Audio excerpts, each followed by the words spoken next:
Alhamdulillah, kembali lagi kita di acara Ngeteh Pagi. Nah, tadi setelah Gaida memberikan tutorial bagaimana merangkai bunga yang sederhana, toh hasilnya walaupun sederhana tapi cantik dan elegan sekali. Terima kasih ya Gaida ya, sudah memberikan ilmu kepada kita.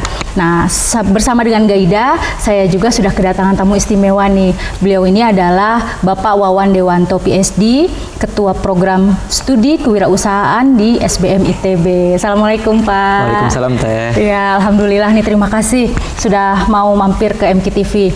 Jadi dari awal berapa bulan yang lalu memang teman-teman ataupun mahasiswa-mahasiswa SBM ITB udah hadir ke sini, udah memperlihatkan kepada kita usaha-usaha yang luar biasa yang mereka sedang lakukan sekarang ini. Jadi kayaknya Pak, di program studi kewirausahaan ITB itu merupakan salah satu program studi di mana kita belajar sambil berpraktek ya Pak ya, seperti itu bukan sih Pak?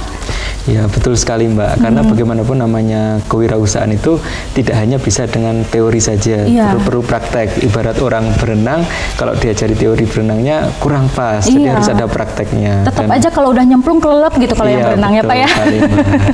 Jadi memang istimewanya di SBM ITB ini di program studi kewirausahaan bahwa setiap materi pembelajarannya setelah ada teori lalu ada prakteknya juga ya Pak ya.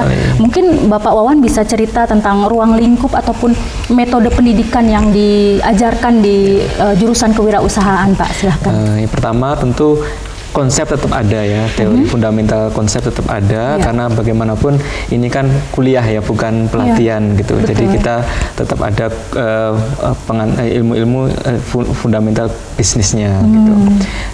Teorinya pun kita pilih yang sifatnya aplikatif gitu, konsep-konsep yang gampang dimengerti, kemudian bisa diaplikasikan gitu. Kemudian kalau berdasarkan jenjangnya gitu, kira lebih kalau tahun pertama kita itu membentuk entrepreneurial mindset atau pola pikir kewirausahaan gitu. Atau membentuk karakter gitu. Jadi karakter dulu yang dibentuk untuk mahasiswa yang barunya. Iya betul. Jadi harapannya nanti itu mahasiswanya itu pantang menyerah, bisa lebih tekun gitu.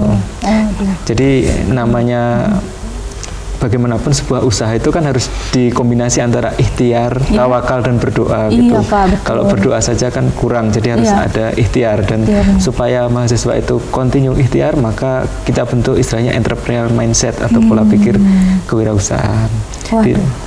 Luar biasa banget nih Pak. Jadi untuk di tahap-tahap awal itu memang karakter buildingnya yang dibentuk dulu.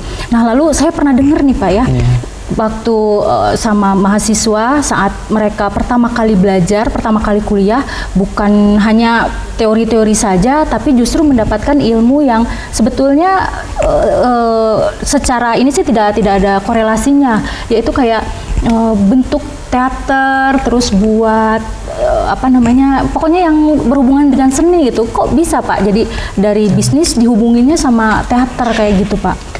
Jadi emang ada kita mata kuliah tahun pertama itu performance arts. Di situ mahasiswa belajar untuk berekspresi gitu. Sehingga dia bisa, nanti harapannya dengan kemampuan berekspresi itu dia bisa menyesuaikan dengan lawan bicara gitu. Jadi kalau lawan bicaranya gini seperti ini. Kemudian selain mereka pentas atau tampil, mereka juga jadi organisernya. Di situ kita istilahnya membuat mereka belajar tentang project management sebuah event gitu. Selain itu kita juga ada mata kuliah olahraga gitu. Kenapa? Karena bagaimanapun supaya bisnisnya jalan, stamina-nya harus kuat, harus sehat gitu. Harus sehat. Kemudian di olahraga itu juga kita carikan olahraga yang teamwork gitu. Jadi mengajarkan mereka untuk kerja juga sebagai tim.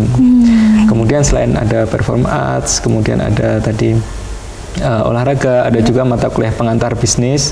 Di situ kita ajarkan konsep-konsep fundamental gitu, mulai dari bagaimana menyalurkan ide bisnis, bagaimana membuat model bisnis, kemudian bagaimana pemasaran, keuangan, operasi, human resource itu pengantar-pengantarnya. Nah nanti di situ juga ada diakhiri dengan istilah praktek jualan, biasanya di Car Free Day ya. Jadi semacam buat praktek jualan gitu.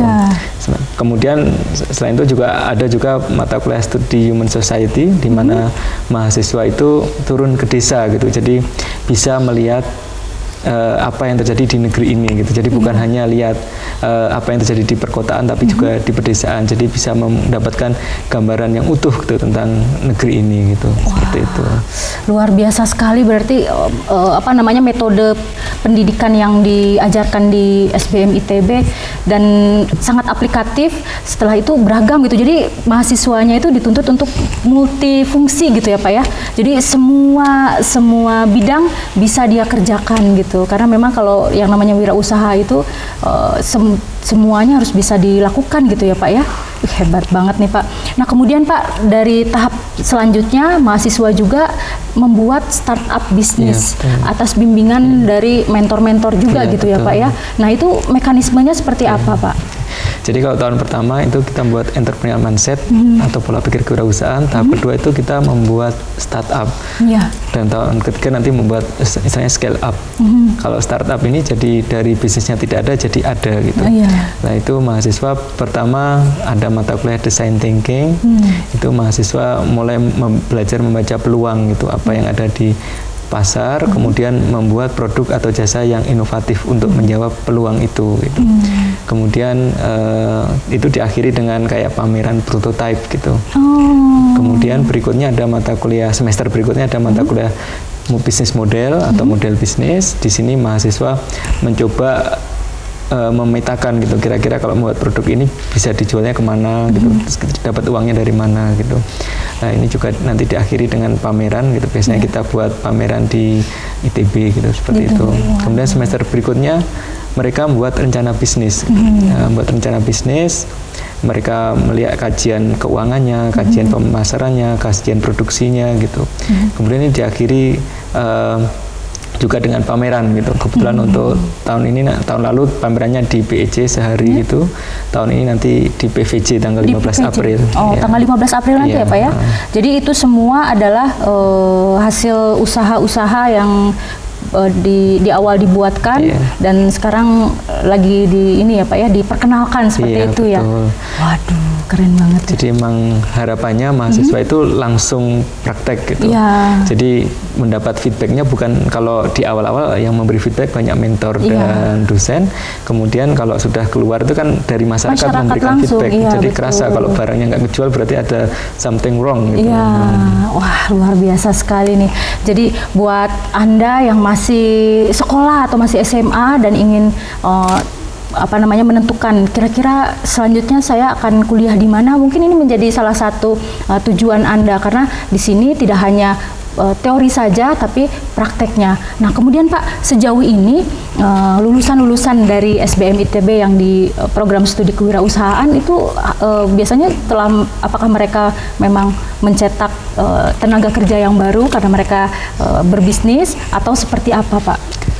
Jadi macam-macam ya, ada yang bisnis langsung, kemudian ada juga yang meneruskan bisnis orang tuanya, ada juga yang bisnis sambil cari sekolah, jadi pengen S2 gitu. S2 tapi sambil dijalankan lagi bisnisnya. Sambil cari gitu, karena biasanya kan kalau mau S2 ke luar negeri itu butuh waktu setahun gitu untuk dapat lah, sambil menunggu itu sambil bisnis gitu, ada juga gitu. Jadi bervariasi Mbak, nggak ya macam-macam gitu.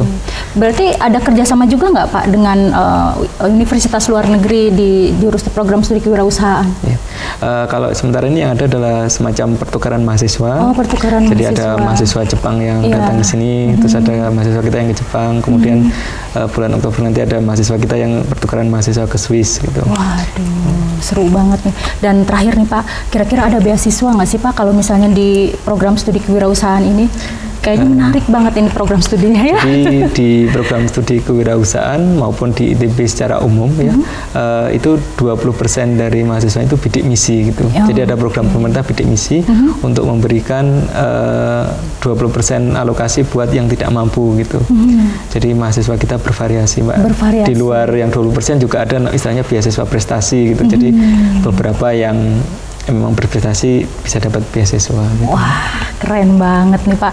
Jadi nggak salah nih kalau misalnya yang lulusan SMA dan juga Gaida nih yang sudah kuliah di SBM, nggak salah ya berarti memilih jurusan di jurusan kewirausahaan ya, dan karena memang sudah mendapatkan hasilnya gitu. Jadi nggak perlu pusing lagi setelah lulus kuliah untuk mencari, aduh kayaknya saya harus cari kerja di mana ya. Tinggal meneruskan bisnisnya dan berkomitmen untuk berjuang gitu ya. Mudah-mudahan ada ininya ya, ada hasilnya. Jadi membuka lapangan pekerjaan. Betul, itu dia luar biasa. Terima kasih banyak nih buat Gaida yang sudah memberikan informasinya tentang usaha barunya. Semoga makin berkembang, dan juga kepada Pak Wawan terima kasih banyak informasinya tentang program studi kewirausahaan SBM ITB. Mudah-mudahan tahun ini banyak Pak yang masuk ke jurusan. Mudah ya Pak ya masuk ke sana ya, insya Allah ya Pak ya. Asal belajar maksudnya ya. Yang penting belajar. Kalau misalnya nggak belajar ya, karena itu kan ada proses seleksi ya Pak ya. Oke, terima kasih banyak ya Bapak sama Gaida. Ya pemirsa, demikian tadi perjumpaan kita di Ngeteh Pagi kali ini. Semoga ada wawasan untuk Anda dan ada manfaatnya. Kami pamit undur diri dan mohon maaf bila banyak kekurangan. Assalamualaikum warahmatullahi wabarakatuh. Ya, hatur nuhun.